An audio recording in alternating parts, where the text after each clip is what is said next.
गंजबासौदा आज नगर में Indian medical association Ganjbasoda branch द्वारा प्रेस क्लब में आयोजित प्रेस वार्ता में छिंदवाड़ा में जहरीली कफ सिरप से हुई बच्चों की मौत के मामले में गिरफ्तार डॉक्टर सोनी पर की गई कार्रवाई गलत बताते हुए पूरे मामले में ड्रग कंट्रोलर को दोषी बताया है और केस वापस लेने की मांग की गई है, जबकि ऐसा नहीं है। जितना दोषी डॉक्टर सोनी है उतना ही दोषी ड्रग कंट्रोलर व कफ सिरप बेचने वाला है।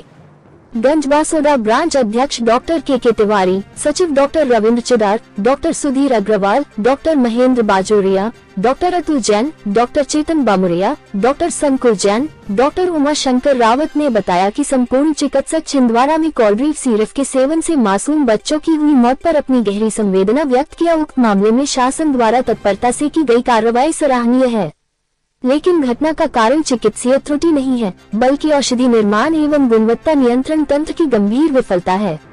शासकीय चिकित्सक डॉक्टर सोनी की गिरफ्तारी अत्यंत दुर्भाग्यपूर्ण है।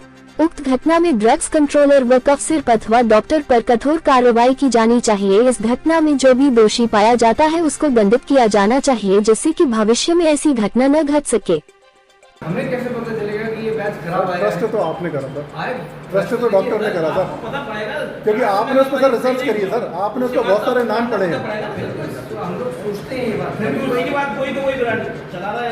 कभी नहीं, कभी कोई दवाई का असर दिखता है लोगों को, नहीं चला यार, सोने नहीं चला जो दवाई काम कर रही थी वो काम क्यों नहीं कर रही? तो ये फिर आपका संगठन इसमें क्या करेगा? सर फिर क्वेश्चन कोई आ गया, सरकार आप लोगों को उठाओ, जैसे आज आप लोग साथ में आए, ऐसा अपने लोगों के पक्ष में, अपने व्यवसाय जो शुद्धता है उसके पक्ष में कोई पहल करेंगे? इसी के लिए आईएमए ने पिछले साल भी सारी चीज़ें कही थी, चाहे गवर्नमेंट सप्लाई की बात हो, चाहे ये हो। ड्रग इंस्पेक्टर किस लिए बनाया गया? भाई मेडिकल स्टोर जिसके नाम पे है उसके पास ऑथराइज डिग्री है कि नहीं? ऐसा तो नहीं कि वो बंदा भोपाल में बैठा हुआ हो और 4 जगहों पे दुकान खोला हो, और जो दवाई वो दे रहा है, मान लीजिए चलो 4 कर्मचारी भी लगे हैं, जो हमारा फार्मेसी वाला है वो इस चीज़ को श्योर करे कि जो भी बंदा दवाई दे रहा है वो वही दे रहा है कि नहीं दे रहा है। और इस चीज़ को क्रॉस चेक करने के लिए हम लोग भी देखते हैं कि मेडिकल स्टोर से गलत दवाई, एक चेन बड़ी टूट रही है, ये चेन टूट रही है। जो आप लोग ये दवाई लिखते हैं, जो पर्चे में जो लिखा गया, तो वो हमारे पढ़ने में नहीं आ रहा, वो आएगा मेडिकल वाले के।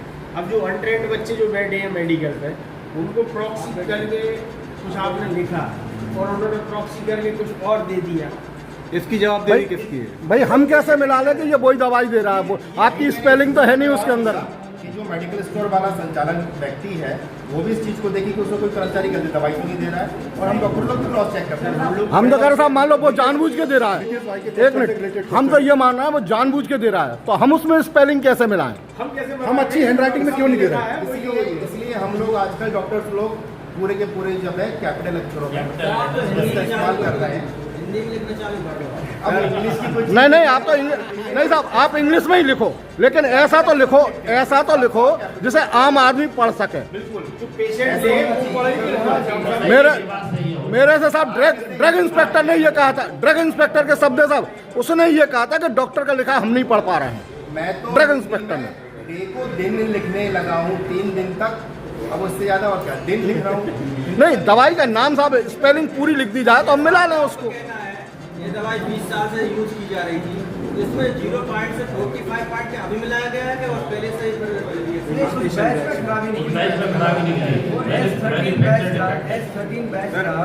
जिसमें पूरे बैच में ही 45% निकला। बैच में जितनी भी दवाई है उससे पहले अगर ज्यादा होता,